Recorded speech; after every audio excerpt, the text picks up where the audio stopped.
Hey guys, let's get more news about Warriors, but first don't forget to subscribe and leave your like. Steve Kerr on Warriors ending their dynasty, do it the right way. The Golden State Warriors' play-in exit was a harsh reminder that all good things come to an end. Warriors coach Steve Kerr, who was part of different NBA dynasties as a player, is coming to grips with that reality as a coach and sent a message to his core players on how he wanted their dynasty to end. "There's no recipe for how to end it," Kerr said on the Odyssey's The TK Show on April 25. "These things all end however they end. In the Bulls' case, it was alright, everybody's a free agent, see you later, and it was over. In San Antonio's case, they found a way to revive it, win another title, and then guys ended up retiring and now they've been in a situation where they haven't made the playoffs in a few years. So you can describe it however you want. I think what's important to me is that our guys do it the right way. With dignity. With grace." Kerr was a member of the Chicago Bulls' second three-peat team from 1996 to 1998 at the tail end of their dynasty. Then he won another 2 titles with the San Antonio Spurs at the beginning of their dynasty, bridging the 90s and 2000s. The Warriors unraveling these past 2 seasons following their last title run, their 4th since 2015, in 2022 was largely fueled by Draymond Green's volatility. Green's punching of Poole fractured the team's chemistry, which led to a second-round exit in 2023. This year, Green's 2 separate lengthy suspensions due to his chokehold of Rudy Gobert and striking Jusuf Nurkic in the face kept the Warriors from building continuity. It went against Kerr's principles to play the right way and with dignity as their championship window is rapidly closing. "I understand that we haven't always done that," Kerr said. "There have been moments where, with Draymond, the incident with Jordan Poole last year. That's not dignified. Obviously. The stuff that happened early in the season. So a part of my conversations with Draymond were, you owe it to yourself but also to the franchise to do this the right way. To go out competing as best you can. Be the best version of yourself. Lead the younger guys. Teach them what being a pro is about." And he responded beautifully. "In the whole second half of the season, I thought he was amazing. I thought he played well. I thought he handled himself well. Took on a leadership role. And it was fun to watch." Despite the disappointing end to the most challenging season of his coaching career, Kerr is still hoping this was not the end of the Warriors' dynasty. "They try to maximize Stephen Curry's prime years. Yeah, we didn't make the playoffs, and that's part of it," Kerr said. "But I'm really proud of the ways Draymond and Klay handled themselves in the second half. I'm proud of the team for making the push they did, but this is the reality of Father Time catching up, and this is the way pro sports works. Whether it's the end of our run or whether we have a little bit of time left, which we're hoping, we are where we are and not much is going to change that." While Kerr and the Warriors are hoping to for one last hurrah, circumstances might now allow it. The new prohibitive CBA has put the Warriors in a bind, creating financial constraints on an expensive roster that have not contended for a title over the last 2 years. On top of their summer priorities are tough decisions on Klay Thompson, who is set to hit free agency, and Chris Paul, who has $30 million team option. And then rising star Jonathan Kuminga is due for an extension. Is the Chris Paul effect still a real thing after a season with Warriors? Chris Paul is one of the greatest basketball players in NBA history.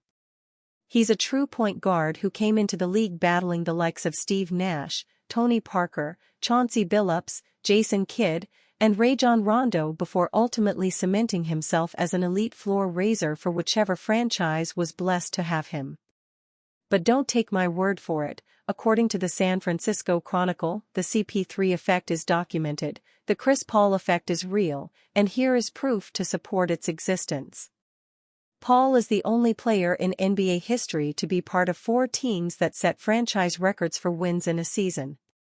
He did it with the New Orleans Hornets, the Los Angeles Clippers, the Houston Rockets, and more recently with the Phoenix Suns. And although in his lone season with the Oklahoma City Thunder they didn't set their franchise record for wins in a season, they marginally improved under his leadership in a season where they lost Russell Westbrook and Paul George. Surrounded by a lot of young and unproven talent, Paul willed them to a playoff berth. I dug even deeper to find out more of Paul's impact on teams, not only when he's there but also after he leaves. Check out how he impacted OKC, well. So let's see his impact on the Dubs. Did you know the Warriors were 33-25 in games Paul played this season? That's a win percentage of 56%. That's also Golden State's overall win percentage this season, which was bad enough for a 10th seed. CP3 missed a large chunk of the season with injuries. We can only imagine how good the Dubs would have been if he were available. Funny enough, Golden State won 44 games last season for a win percentage of 53% and were the 6th seed. So technically, one could argue that CP3 did in fact boost the Warriors this season. The CP3 effect lives on. Warriors trade pitch would send $22.5 million veteran to rival. After failing to make the playoffs, the Golden State Warriors could have big changes on the horizon. In a proposed trade to shake things up from Grant Hughes of Bleacher Report, the Warriors would send Kevon Looney to the Memphis Grizzlies for Zaire Williams and a 2024 second-round pick via the Oklahoma City Thunder. Looney's sage presence is of immense value to the Golden State Warriors locker room, but the 2023-24 season suggested the three-time champs' days of making a major impact on the floor could be over. That might not be the case on another team, though. The Grizzlies have a power forward in Jaren Jackson Jr., whose game includes much more perimeter shooting than the Warriors' Draymond Green, so it's possible Looney would be a cleaner fit on offense, Hughes wrote in an April 27 column exploring trade ideas for every team that missed the playoffs. The real benefit would come on the boards, where Jackson Jr. isn't stout enough to keep opposing fives off the glass. Even in a down year, Looney was stellar in that area, ranking in the 87th percentile among bigs in offensive rebound rate and the 81st in defensive rebounding rate. Looney, who will play in the final season of his 3-year, $22.5 million contract in the 2024-25 season, played the fewest minutes in a season since 2019-2020.